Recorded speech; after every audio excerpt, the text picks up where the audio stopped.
नमस्कार दोस्तों, YouTube के इस चैनल में अक्सर आप लोगों का स्वागत करता हूं। चलिए आज मैं साइंस की टॉपिक लेकर आया हूं। चलिए साइंस में आज जो है मोस्ट प्रोबेबल और जो प्राय कंपटीशन में पूछा जाता है वैसे क्वेश्चनों का आज जो है कलेक्शन लेकर आया हूं और इस पे मैं डिस्कस करने जा रहा हूं। तो आप लोग मेरे साथ बैठ जाएं पेन पेपर लेके। तो चलिए वन बाय वन क्वेश्चन को हम लोग डिस्कस करते हैं। क्वेश्चन नंबर 1 को हम लोग जब देखते हैं तो देखिए ये क्वेश्चन प्राय कंपटीशन में पूछा जाता है। जैसे पहले एक टाइम था जब नैनो के बारे में पूछा जाता है, मगर इसमें पूछा गया है कि 1 पिकोग्राम बराबर होता है। तो देखिए पिको, तो हम इसमें कुछ आपको बताना चाहते हैं, उसको समझ लीजिए। देखिए माइनस का पावर जो स्टार्ट होता है, माइनस का पावर जो स्टार्ट होता है डेसी से स्टार्ट होता है। तो देखिए डेसी जब स्टार्ट होता है डी, तो वह 10 पे पावर -1 होता है। जब सेंटीमीटर होता है, डेसी सेंटी होता है तो 10 पे पावर -2 होता है। जब मिली होता है तो 10 पे पावर -3 होता है। जब माइक्रो होता है, माइक्रो जब होता है तो 10 पे पावर -6 होता है। इसी तरह से आगे जब हम लोग नैनो की बात करते हैं, नैनो की बात करते हैं तो 10 पे पावर -9 होता है। और नैनो के बाद अगर हम पीको की बात करें, पी से पीको हम लिख रहे हैं, पीको की बात करें तो 10 पे पावर -12 होता है। फेमटो की बात करें तो 10 पे पावर -15 होता है। अब रही बात कि ये किसी भी चीज़ में पूछा जा सकता है, सेकेंड में पूछा जा सकता है, उसके बाद ग्राम में पूछा जा सकता है, मीटर में पूछा जा सकता है, किसी भी चीज़ में आपसे पूछा जा सकता है। ठीक ना दोस्तों। तो यहाँ पे आपसे पूछा जा रहा है, देखिए 1 पिकोग्राम बराबर कितना होता है। अभी पिको के बारे में हम बताए कि 1 पिको जो होता है 10 पे पावर -12 के बराबर होता है। तो इसका आंसर क्या हो जाएगा, सी हो जाएगा। इसमें अगर नोट करना चाहिएगा तो देखिए 10 पे पावर -6 को जो है माइक्रो बोलते हैं। क्या बोलते हैं, माइक्रो। ठीक। 10 पे पावर 9 को क्या बोलते हैं, नैनो बोलते हैं। आपको यहाँ पर बस एक चीज़ देखना है कि यहाँ पिकोग्राम में पूछ रहा है तो यूनिट ग्राम में ही होना चाहिए। कभी कभी सेटर जो है दिग्भ्रमित करता है, वो हम आपको बताते हैं। 10 पे पावर -15 को क्या कहते हैं, फेमटो बोलते हैं। क्या बोलते हैं, फेमटो बोलते हैं। और इसी तरह अगर 10 पे पावर मान लेते हैं आपको -18 अगर हो जाए तो उसे जो है एटो बोलते हैं, ATTO, एटो। ठीक ना। तो आप इसे नोट कर सकते हैं। चलिए आगे हम लोग चलते हैं। क्वेश्चन नंबर 2 आपसे पूछा है कि निम्नलिखित में कौन सा भौतिक राशियों की समान बीमीय सूत्र नहीं होता, मतलब जिसका जो है यूनिट समान नहीं होता है, डायमेंशन कहे या यूनिट कहे, दोनों एक ही चीज़ होगा, जो एक समान नहीं होता, वो चीज़ आपसे पूछा गया है। तो देखिए हम आपको बता देते हैं दोस्तों, ये बहुत ही लॉजिकल क्वेश्चन पूछा गया है। आवेग और संवेग दोनों का जो है यूनिट और डायमेंशन दोनों बराबर होता है। कार्य और ऊर्जा का भी यूनिट एंड डायमेंशन बराबर होता है। भार और बल जो है इसका भी यूनिट एंड डायमेंशन क्या होता है, बराबर होता है। मगर बल और दाब का क्या होता है, अलग अलग होता है। क्या कि बल बराबर आप लोग जानते हैं कि F बराबर क्या होता है, ma होता है। तो इसका जब यूनिट लिखिएगा तो हो जाएगा kg, और a एक्सीलरेशन हो जाएगा तो हो जाएगा क्या, मीटर सेकेंड -2 हो जाएगा इसका यूनिट। ठीक ना। और दाब का जब आप लिखिएगा तो दाब का क्या होता है, आप प्रेशर बराबर जानते हैं, फोर्स बाय एरिया होता है। फोर्स बाय क्या होता है, एरिया होता है। फोर्स का अगर यूनिट आप लिखिएगा आप यहाँ पे, तो अभी तुरंत हम लिखे थे kg मीटर सेकेंड -2 लिखे थे, सेकेंड -2। बट एरिया का क्या होता है, मीटर स्क्वायर होता है। तो ये काटिएगा तो एक बार में कट जाएगा। तो फाइनली इसका जब यूनिट आप देखिएगा तो kg मीटर पे पावर -1 और सेकेंड पर पावर -2 होता है। ठीक ना, -2 होता है। तो इस तरह से इसका आपका डायमेंशन क्या होते हैं, अलग अलग होते हैं। ठीक ना। आगे हम लोग चलते हैं। 1 माइक्रोन बराबर क्या होता है। तभी हम तुरंत बताएं कि माइक्रोन पूछा गया। तो 1 माइक्रोन बराबर जो होता है वह 1 माइक्रोन का सेंस जब लेता है तो 1/1000 का सेंस लेता है। जब इसको डिवाइड कीजिएगा तो 0.00001 का सेंस आएगा। तो देखिए इसका आंसर क्या हो जाएगा, डी हो जाएगा। ठीक। आगे हम लोग चलते हैं। क्वेश्चन नंबर 4 पूछा गया है MKS प्रणाली। देखिए प्रणाली 4 प्रकार का होता है, जब आप पढ़िएगा तो एक SI होता है, एक CGS होता है, ठीक ना, एक MKS होता है और एक फाइनली FPS होता है। ठीक ना। सब प्रणाली जो है कहीं अलग अलग देश में प्रचलित है। अभी जो पूरे विश्व जो मान रही है वो SI प्रणाली है। ठीक ना। सभी जगह जो SI प्रणाली चल रही है। तो हम थोड़ा थोड़ा इसको ब्रीफ कर देते हैं। CGS का मतलब होता है जिसमें लंबाई को जो है सेंटीमीटर मापा जाएगा, द्रव्यमान को ग्राम में मापा जाएगा और समय को सेकेंड में मापा जाएगा। MKS में क्या है कि लंबाई को मीटर में मापा जाएगा, द्रव्यमान को kg में मापा जाएगा और सेकेंड को मतलब समय को सेकेंड में मापा जाएगा। और FPS का मतलब है जिसमें लंबाई को फुट में मापा जाएगा, द्रव्यमान को पाउंड में मापा जाएगा और समय को सेकंड मापा जाएगा। तो ये चारों पद्धति है, मगर अभी वर्तमान में जो पूरे विश्व अपना रही है वो SI है। SI पद्धति करने का मतलब हो गया जिसमें कि लंबाई को हम लोग मीटर में मापते हैं, द्रव्यमान को केजी में मापते हैं, ठीक ना, और उसके बाद जाके समय को किस में मापते हैं, सेकंड में मापते हैं। तो वो ऐसा ही सिस्टम है, ठीक ना। तो आपसे यहाँ पे क्वेश्चन पूछा गया है कि एमकेएस प्रणाली में त्वरण का मात्रक क्या होता है। एमकेएस प्रणाली में देखिए त्वरण बराबर होता है क्या, ये हम सबसे पहले देख ले। त्वरण को हम लोग ए से डिनोट करते हैं और वेग में परिवर्तन की दर को त्वरण करते हैं, वी बाई क्या होगा, टी होगा। और वेग क्या होता है, मीटर सेकेंड, वेग जो होता है मीटर माइनस सेकेंड होता है, और यहाँ फिर सेकेंड दीजिएगा तो हो जाएगा क्या, मीटर पर पावर सेकेंड माइनस 2 हो जाएगा, मतलब मीटर प्रति सेकेंड स्क्वायर होता है, ठीक ना। तो यहाँ पर यूनिट जब देखिएगा तो आपका नंबर ए हो जाएगा, ठीक। आगे हम लोग चलते हैं 5 नंबर, देखिए कैलकुलेटिव है, इसको हम लोग जंप करते हैं, छोड़ते हैं इसे। 6 नंबर में क्वेश्चन कर रहा है क्या कि दूरी का सबसे बड़ा यूनिट कौन सा है। तो दूरी का सबसे बड़ा यूनिट जो पूछता है, तो देखिए दूरी का सबसे बड़ा यूनिट पारसेक होता है, ठीक ना। एक पारसेक बराबर जो होता है 3.26 लाइट ईयर होता है, मतलब प्रकाश वर्ष होता है, ठीक ना। तो सबसे बड़ा मात्रक जो होता है पारसेक होता है। और अगर आपसे पूछा जाए कि दूरी का सबसे छोटा स्टैंडर्ड यूनिट कौन होता है, तो एंगस्ट्रम होता है। और एक एंगस्ट्रम बराबर क्या होता है, 10 पे पावर माइनस 10 मीटर होता है, ठीक ना। तो इसको आप याद रखें। आगे हम लोग चलते हैं, और इसमें आप नोट कर सकते हैं, देखिए कि आप प्रकाश वर्ष भी दूरी का मात्रक है, पारसेक भी दूरी का मात्रक है, एंगस्ट्रम भी आपका दूरी का मात्रक है। मगर सबसे लॉन्गेस्ट यूनिट जो होता है दूरी का वो पारसेक होता है, और स्मॉलेस्ट यूनिट स्टैंडर्ड जो होता है वो एंगस्ट्रम होता है, ठीक ना। तो एक पारसेक बराबर 3.26 प्रकाश वर्ष और एक एंगस्ट्रम बराबर 10 पर पावर माइनस 10 मीटर होता है, ठीक ना। आगे चलते हम लोग 7 नंबर में कह रहा है कि कौन सा सदिश राशि है। तो देखिए प्राय क्वेश्चन पूछा जाता है कौन सी सदिश राशि है। तो इसमें जो क्वेश्चन सेट किया गया, त्वरण भी सदिश राशि है, बल भी सदिश राशि है, भार भी सदिश राशि है, ठीक ना। तो आप इसे नोट कर सकते हैं, ये सभी का सभी आपका क्या है, सदिश राशि है, ठीक ना। अगर और कुछ नोट करना चाहते हैं तो हम आपको नोट करा सकते हैं, आप नोट कर सकते हैं इसमें। जैसे इसमें 3 ऑप्शन तो दे ही दिया, जैसे आप विस्थापन सदिश राशि है, वेग सदिश राशि है, त्वरण सदिश राशि है, बल सदिश राशि है, समवेग आवेग सदिश राशि है, बल सदिश राशि है, बल आघूर्ण सदिश राशि है, विद्युत तीव्रता सदिश राशि है, करंट डेंसिटी धारा घनत्व जिसे कहते हैं ये भी सदिश राशि है। उसके बाद आप नोट कर सकते हैं जैसे कि कोणीय वेग माता है, कोणीय वेग सदिश राशि होगा, कोणीय विस्थापन सदिश राशि होगा, कोणीय त्वरण सदिश राशि होगा, कोणीय संवेग सदिश राशि होगा। उसके बाद चुंबकीय तीव्रता ये भी सदिश राशि है, विद्युत ध्रुव आघूर्ण ये भी सदिश राशि है, और चुंबकीय प्रेरण ये सभी जो है सदिश राशि, आप नोट करके इसे याद कर सकते हैं, ठीक ना। चलिए आगे हम लोग चलते हैं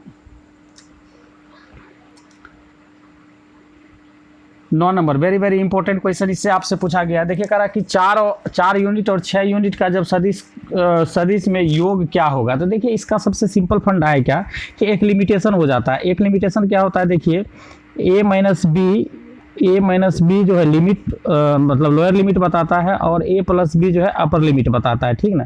तो इसमें जब देखिएगा 6 - 4 तो लोअर लिमिट आपका 2 बताएगा, और 6 + 4 कीजिएगा तो 10 बताए, मतलब 2 और 10 तक के बीच जितनी भी अगर सदिश मतलब यूनिट आएगा वो सभी का सभी क्या करेगा, वैरी करेगा। जैसे 2 के बाद 3, 4, 5, 6, 7, 8, 9, 10 मतलब 10 तक जो है सब वैलिड करेगा। मतलब 2 भी पॉसिबल है, 10 भी पॉसिबल है, और 7 भी पॉसिबल, मतलब सभी का सभी पॉसिबल है, ठीक ना।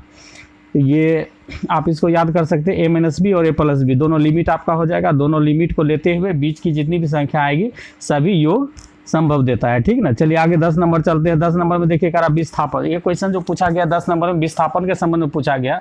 तो सबसे पहले ये जान जाइए कि विस्थापन जो है आपका क्या है, सदिश राशि है। कौन सी राशि है, सदिश है। तो सदिश जो है आपका, सदिश आपका पॉजिटिव भी हो सकता है, निगेटिव भी हो सकता है, और आफ्टर ऑल 0 भी हो सकता है। ये तीनों पॉसिबल होता है, ठीक ना। और अदिश राशि जो होता है वो आपका धनात्मक होता है, ठीक। तो इसमें अगर देखिएगा विस्थापन धनात्मक हो सकता है, विस्थापन ऋणात्मक ये भी हो सकता है, विस्थापन शून्य ये भी हो सकता है। मतलब देखिए ऐसा नहीं कि विस्थापन पे लागू होगा, जितनी भी सदिश राशि, जैसे मान लेते हैं वेग के बारे में, तो वेग भी पॉजिटिव, निगेटिव एंड 0 हो सकता है। त्वरण के बारे में भी अगर बोलेंगे तो पॉजिटिव, निगेटिव, 0 हो सकता है। जैसे आप जानते होंगे त्वरण जब निगेटिव हो जाता है, मतलब त्वरण को हम लोग जनरली ए से रिप्रेजेंट करते हैं, और इसका मात्रक क्या होता है, मीटर पर सेकेंड स्क्वायर होता है, ठीक ना।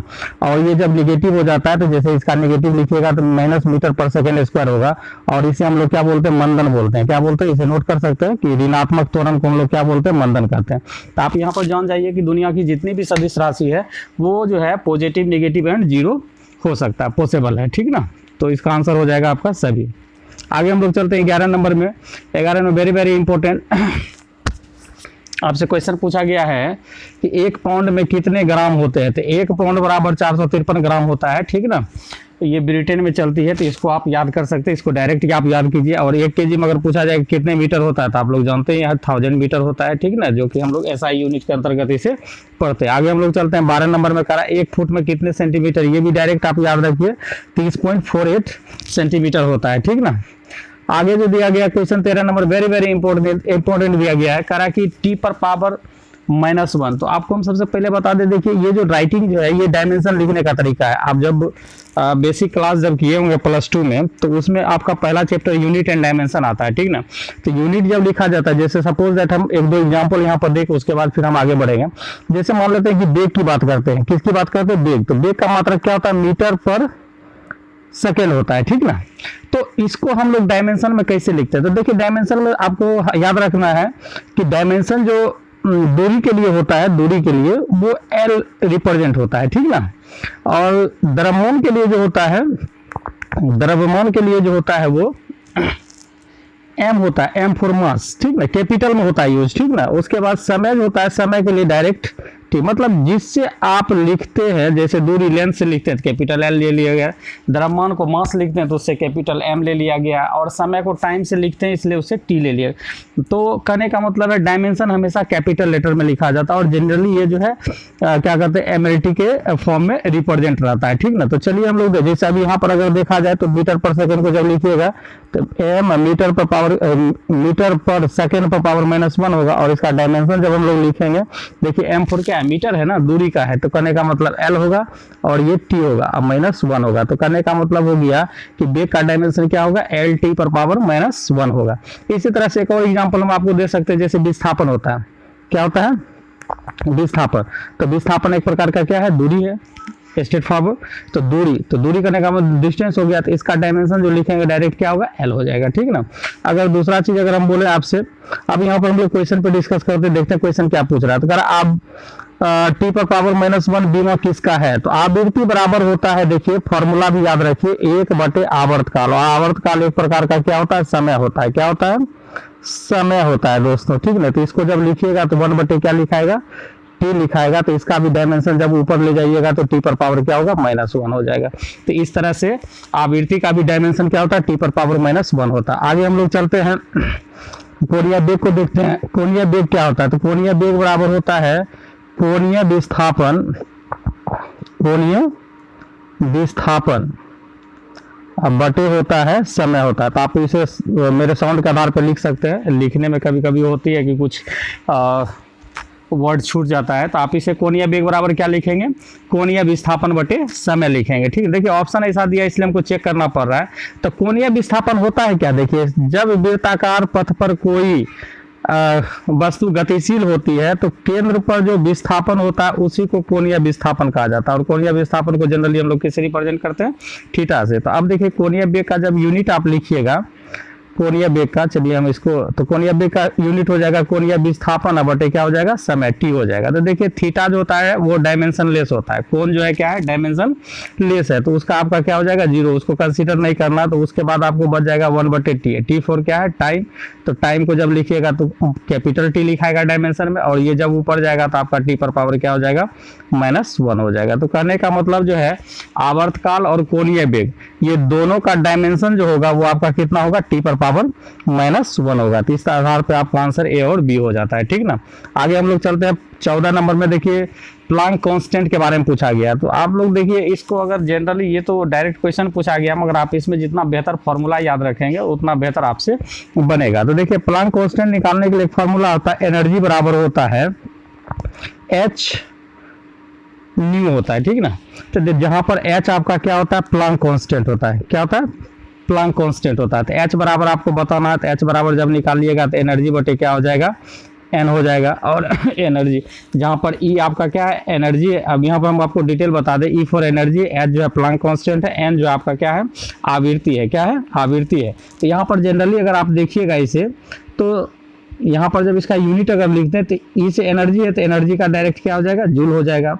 और जब इसका आप क्या कहते हैं, आवृत्ति का जब लिखिएगा तो आवृत्ति बराबर होता है 1/, आवर्तकाल होता है, और 1/, आवर्तकाल मतलब यहाँ पर हो गया n बराबर क्या होता है, टाइम पीरियड होता है, तो इसका मतलब 1/, क्या हो जाएगा, सेकेंड हो जाएगा। तो जब यहाँ 1/, सेकेंड जब रखिएगा तो ये सेकेंड पलट के ऊपर जाएगा और जूल से जाकर क्या होगा, मल्टीप्लाई होगा। तो करने का मतलब प्लांक कांस्टेंट का यूनिट जो होगा जूल पर सेकेंड होगा। और जब इसको आप डिफाइन कीजिएगा, जब इससे आप क्या कीजिएगा, डिफाइन जब कीजिएगा तो इसका आंसर आ जाएगा डी नंबर आ जाएगा ml² पर पावर -1 आएगा। अब कैसे आएगा, तो आपको बस इसमें हम सिंपल फंडा बता सकते हैं कि आप जो है यहाँ जूल जो मतलब एनर्जी का जो यूनिट लिखे हैं, तो आप यहाँ पर जो है इसका यूनिट बैठा दीजिएगा। जैसे ऊर्जा का बैठा सकते हैं या कार्य का बैठा सकते हैं। कार्य का फॉर्मूला आप लोग जानते हैं कि वर्क बराबर क्या होता है, F.S होता है, ठीक ना। तो उस तरह से आप बैठा के निकाल सकते हैं। ठीक, आगे हम लोग चलते हैं गुरुत्वाकर्षण का। देखिए ये भी सब डिस्क्राइब करने वाला है, हम फॉर्मूला आपको बता देते हैं, उस पर आप लोग इसे डिफाइन कीजिएगा। जैसे गुरुत्वाकर्षण नियतांक क्या है, तो पहले आपको जानना होगा गुरुत्वाकर्षण नियतांक है क्या। तो देखिए जब गुरुत्वाकर्षण का नियम पढ़िएगा तो वो कहता है क्या कि दो द्रव्यमान के बीच m1 m2 के बीच लगने वाले आकर्षण के बल को आकर्षण के बल, जैसे दूरी r है तो आकर्षण का बल जो होता है क्या होता है, F बराबर capital G into m1 into m2 अब बटे क्या होता है, r² होता है। तो यहाँ पर जो ये कैपिटल G है यही आपका क्या गुरुत्वाकर्षण नियतांक है। तो जब कैपिटल G को आप डिफाइन कीजिएगा तो कैपिटल G देखिए डिफाइन होने के बाद क्या होगा, F बराबर आपने सीखा क्या, G इंटू m1 m2 बटे r²। जब G निकालिएगा तो हो जाएगा आपका कितना, देखिए जब G डिफाइन कीजिएगा तो r² यहाँ जाकर F से मल्टीप्लाई होगा और ये m1 m2 उसको डिवाइड कर देगा तो G डिफाइन हो जाएगा। तो F इंटू r² बटे m1 इंटू m2, ठीक ना। तो आप यहाँ पर देखिए F आपका क्या है, तो F आपका फोर्स है। तो फोर्स को जब फिर चेंज कीजिएगा तो आपका फोर्स बराबर क्या होता है, ma होता है। क्या होता है, ma होता है। r² आपका दूरी है, m1 m2 आपका क्या है, द्रव्यमान है, तो मतलब kg² हो जाएगा। तो इसको जब आप कीजिएगा तो जनरली हम इसको सॉल्व करके बताते हैं। G बराबर देखिए F आपका क्या था, बल था, तो वहाँ पर लिखेंगे ma r² अब बटे हो जाएगा m1 m2।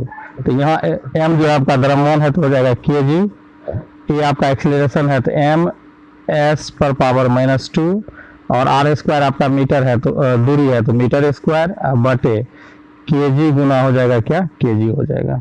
तो यहाँ पर kg कैंसिल कीजिए, ठीक। उसके बाद आप देखिए क्या हो रहा है आपका, तो kg पर आपका ऊपर ले जाइएगा तो -1 बन जाएगा, ठीक। उसके बाद देखिए यहाँ मीटर है, यहाँ मीटर² तो ये मीटर³ बन जाएगा, ठीक। उसके बाद यहाँ पर s पर पावर -2 बनेगा, ठीक ना। तो आप इससे ही पकड़ सकते हैं। देखिए ये बी नंबर का ऑप्शन को देखिएगा तो m पर पावर -1, जो कि मास लिखाएगा तो m आएगा, लेंथ जब लिखिएगा तो l पर पावर क्यूब आएगा और s पर पावर क्या हो जाएगा, -2 हो जाएगा। तो इस तरह से इसका आंसर जो देखिएगा तो बी होगा। देखिए डायमेंशन निकालने में थोड़ा सा टाइम तो लगता है, बट एक दो बार प्रयास कीजिएगा तो आसानी से हो जाएगा, ठीक ना। आगे हम लोग चलते हैं 16 नंबर क्वेश्चन में करा कि 1 किलोमीटर दूरी कितने को रिप्रेजेंट करता है। तो अभी तुरंत हम बताया कि 1 किलोमीटर बराबर क्या होता है, 1000 मीटर होता है। कितना होता है, 1000 मीटर होता है, ठीक ना। तो इसका हो जाएगा सी। प्रकाश वर्ष माप है, अभी तुरंत हम बताए थे कि प्रकाश वर्ष, पारसेक, उसके बाद एंगस्ट्रम बताए थे, एंगस्ट्रम, ये सभी जो है किसका मात्रक है, दूरी का मात्रक है। किसका मात्रक है दोस्तों, दूरी का है, ठीक ना। चलिए आगे हम लोग चलते हैं। 18 नंबर देखिए, अभी फिर क्वेश्चन पूछ दिया 1 नैनो। देखिए तो यहाँ पर खासियत प्रश्न का है क्या कि सिंपल आपसे पूछा जा रहा है 1 नैनो सेकंड, इसमें सेकंड का बात हो रही है तो ऑप्शन भी आपको सेकंड में दिया है। तो 1 नैनो सेकंड बराबर 10 पर पावर 9 सेकंड हो जाएगा। मगर क्वेश्चन ऐसा नहीं आता है इसमें, जैसे आपसे क्वेश्चन पूछेगा कि एक, हमें क्वेश्चन बना देते हैं, आप नोट कर लीजिए। पूछेगा 1 नैनो मीटर बराबर, यहाँ पे बोल दिया नैनोमीटर में, मगर ऑप्शन जो आपको देगा 10 पे पावर 9 मीटर दे देगा, 10 पे पावर -7 सेंटीमीटर दे देगा। तो उस कंडीशन में देखिए होगा क्या, अगर ये अगर दोनों इसमें ऑप्शन अगर देखिएगा नैनोमीटर में, तो एक आंसर तो ये भी डायरेक्ट सही होगा, कोई दिक्कत नहीं है। मगर इसके अलावा जब इसको सॉल्व कीजिएगा सेंटीमीटर में, तो ये भी आंसर आपका क्या होगा, सही होगा। कहने का मतलब है कि 10 पे पावर जो आपका -9 दिया गया है, और मीटर को जब आप चेंज कीजिएगा 100 से जब मल्टीप्लाई कीजिएगा तो 10 पावर 2 आएगा। तो 10 पे पावर 2 जो प्लस में आएगा वो -9 से जब रिएक्ट होगा तो -2 आप प्लस सॉरी -9 + 2 तो मिलकर हो जाएगा -7। तो कहने का मतलब 1 नैनोमीटर बराबर जो है 10⁻9 मीटर भी सही है और 10⁻7 सेंटीमीटर भी सही है। तो यूनिट पे ध्यान दीजिएगा, ठीक ना। ये खास करके मीटर सेंटीमीटर में फंसाता है कभी कभी। जैसे आपसे क्वेश्चन अगर पूछा जाए कि 1 फेम्टोमीटर बराबर क्या होगा और ऑप्शन आपको सब सेंटीमीटर में अगर सपोज दैट दे दे, तो आप जानते हैं कि 1 फेम्टोमीटर बराबर क्या होता है, 10⁻−15 मीटर होता है। मगर आपका ऑप्शन किस में है, सेकंड में, सॉरी सेंटीमीटर में। तो सेंटीमीटर करने का मतलब है कि आप देखिए यहाँ पे 10⁻−15 ठीक है, अब मीटर के बदले में 100 मल्टीप्लाई हुआ होगा, तो 100 मल्टीप्लाई होने का मतलब 10⁻2 है, तो इसमें जाके घट जाएगा तो बन जाएगा 10 कितना -13 और सेंटीमीटर। तो इसका एक आंसर जो है 1 फेम्टोमीटर बराबर 10⁻13 सेंटीमीटर भी संभव है। तो आप यूनिट पे ध्यान दीजिएगा। चलिए आगे हम लोग चलते हैं। क्वेश्चन 19 नंबर अभी हम तुरंत डिस्कस कराए थे कि 1 एंगस्ट्रम में कितने मीटर होते हैं। तो 1 एंगस्ट्रम बराबर 10⁻10 मीटर होता है। ऑप्शन नंबर आपका ए, ठीक ना। आपका 20 नंबर का रहा है, 20 नंबर का रहा, किसी उपकरण की लघुत्तम इकाई हो सकती है। तो देखिए लघुत्तम इकाई जब बोल रहा है तो इसको आप कंपेयर जो करेंगे तो उसको सेम यूनिट में जाकर आपको कंपेयर करना है, ठीक ना। किस में जाकर करना है, सेम यूनिट में जाकर कंपेयर करना है। देखिए ये सेकंड तो ठीक है, सेंटीमीटर, और यहाँ पर क्या दे दिया है, मिलीमीटर दे दिया है। तो सेकंड देखिए, अगर एसआई की बात हम अगर करेंगे तो एसआई की जब बात कीजिएगा तो एसआई में आपका क्या हो जाएगा कि 1 सेकंड सही है। सेंटीमीटर को जब आप मीटर में बदलिएगा तो 10 पे पावर कितना हो जाएगा, -2 हो जाएगा। और मिलीमीटर को जब बदलिएगा 10 पे पावर क्या हो जाएगा, -3 हो जाएगा। तो इसमें देखिएगा गौर से, तो सबसे छोटा यूनिट जो होगा आपका क्या होगा, बी होगा, ठीक ना। तो इसका आंसर हो जाएगा बी। आपका 21 नंबर में क्वेश्चन कह रहा है कि कौन सी भौतिक राशि है जिसका एसआई और सीजीएस यूनिट दोनों समान होती है। तो देखिए ऐसा एक ही यूनिट है समय दोस्तों, ठीक ना। इसको एसआई में भी लिखिएगा तो सेकेंडे मतलब सेकेंडे लिखाएगा, सीजीएस में भी लिखिएगा तो सेकेंडे लिखाएगा, एमकेएस में भी लिखिएगा सेकेंड लिखाएगा। मतलब ये चारों सिस्टम में, 2 सिस्टम की बात नहीं, चारों जितना भी 4 हम सिस्टम ऊपर डिस्कस किए हैं वो चारों सिस्टम में इसका यूनिट क्या होता है, मतलब सेकेंड ही होता है। तो इसका आंसर हो जाएगा बी। आगे हम लोग चलते हैं। 22 नंबर का रहा है कि पारसेक मात्रक होती है। तभी तुरंत हम डिस्कस कराए थे कि पारसेक जो मात्रक होता है वो किसका होता है, दूरी का मात्रक होता है। और आपको हम बताया दे कि दूरी का मात्रक है, और 1 पारसेक बराबर अभी तुरंत हम बताए थे क्या, 3.26 लाइट ईयर होता है, ठीक ना। लाइट ईयर करने का मतलब प्रकाश वर्ष है दोस्तों, ठीक ना। और आपको हम बताते चले क्या कि एक हम LY लिखते हैं, आप लोग समझिएगा कि ये प्रकाश वर्ष है। 1 लाइट ईयर बराबर जो होता है 9.46 गुना 10⁻⁻15 मीटर होता है। कितना होता है, 15 मीटर होता है।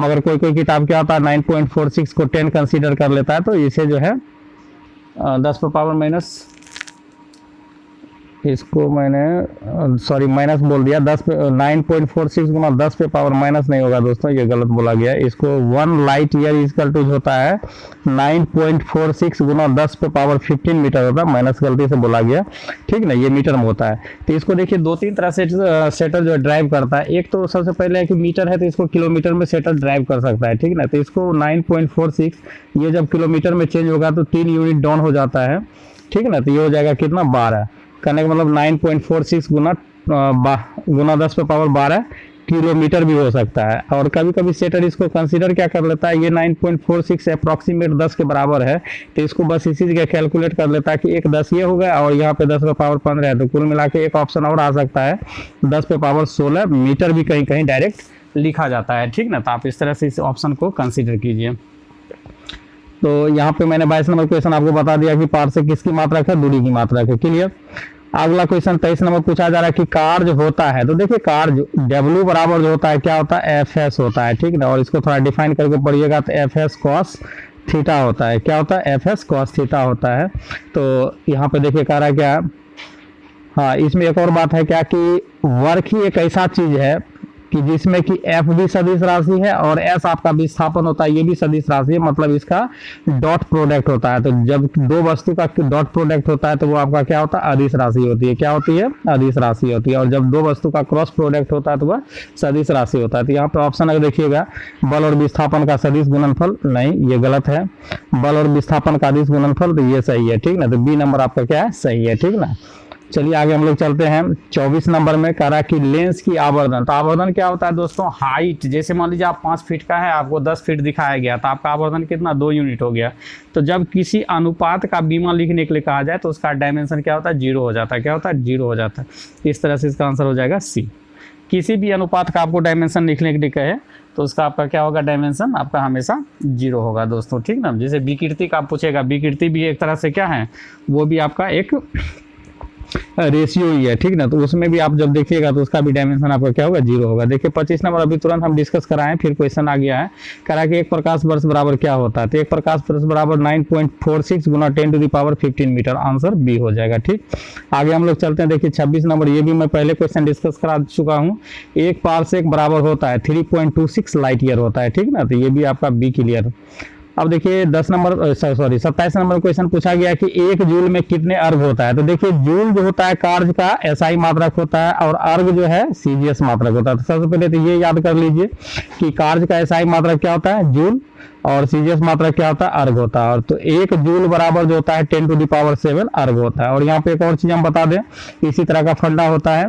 एसआई यूनिट में जो है बल जो होता है वो न्यूटन होता है, और सीजीएस यूनिट में जो है डाइन होता है। क्या होता है? डाइन होता है, ठीक। मतलब आपसे पूछा जाए कि बल का एसआई मात्रक क्या होगा? तो न्यूटन। बल का सीजीएस मात्रक क्या होगा? तो डाइन। और दोनों के बीच रिलेशन भी है, 1 न्यूटन बराबर क्या होता है? 10⁻5 डाइन होता है। तो इसे आप याद कर सकते हैं, ठीक। चलिए आगे हम लोग चलते हैं। करा चलिए 28 नंबर का रहा है बल का मात्रक होता है। तो बल का मात्रक क्या होता है? न्यूटन होता है। और बल का सीजीएस मात्रक क्या होता है? तभी तुरंत हम बताए कि डाइन होता है। क्या होता है? डाइन होता है, ठीक ना। तो मगर यहाँ पे देखिए वैसा कुछ पूछा नहीं है, इसमें थोड़ा सा सतर्कता से हमें जवाब देना होगा। न्यूटन भी है, डाइन भी है, और बल को जब हम डिफाइन करेंगे, बल बराबर क्या होता है? एफ बराबर एम ए होता है। एम जो है मास है, और ये आपका क्या है? ए एक्सेलरेशन है, तो मीटर पर सेकंड स्क्वायर। तो कहने का मतलब देखिए ए भी सही दिया है, बी भी सही दिया है, सी भी सही दिया है, ठीक ना। तो इसका मतलब सभी का सभी आंसर होगा। मगर यहाँ पे अगर पूछने का तरीका अगर सेटर का बदल जाता है, बल का एसआई मात्रक, तब केवल आपका आंसर क्या होता है? ए होता है। अगर दूसरा तरीका पूछता है बल का सीजीएस मात्रक, तब उस कंडीशन में आंसर केवल क्या होता है? बी नंबर होता है, डाइन होता है। मगर यहाँ पे कुछ भी वैसा इंडिकेशन नहीं दिया उस कंडीशन में। ये भी मेरा बल का ही यूनिट है, तो इसका मतलब है कि इसका आंसर क्या होगा? डी होगा, ठीक ना। आगे हम लोग चलते हैं 29 नंबर, और वेरी वेरी इंपॉर्टेंट करा ऊर्जा का मात्रक होता है। तो देखिए ऊर्जा का मात्रक जो होता है दोस्तों, सबसे पहला छोटा यूनिट जो हम लोग पढ़ते हैं वो आपका क्या? जूल पढ़ते हैं। ऊर्जा का पूछे या कार्य का पूछे, दोनों का यूनिट समान होता है, तो क्या होता है? जूल ही होता है। न्यूटन सेकंड भी होता है दोस्तों। क्या होता है? न्यूटन सेकंड भी होता है। और इसको जब डिफाइन कीजिएगा तो केजी मीटर स्क्वायर पर सेकंड स्क्वायर भी होता है। तो इसका मतलब इसका भी आंसर क्या होगा? डी हो जाएगा। तो इस तरह से मैंने 29 बेहतरीन क्वेश्चनों का जो है कलेक्शन आपके सामने रखे, और आई होप आप लोग को जो है क्वेश्चनों का डिस्कशन बहुत बेहतर लगा होगा। अगर बेहतर लगा हो तो ज़रूर इस चीज़ का लाभ उठाने के लिए अपने दोस्तों के बीच ज़रूर शेयर करें। धन्यवाद।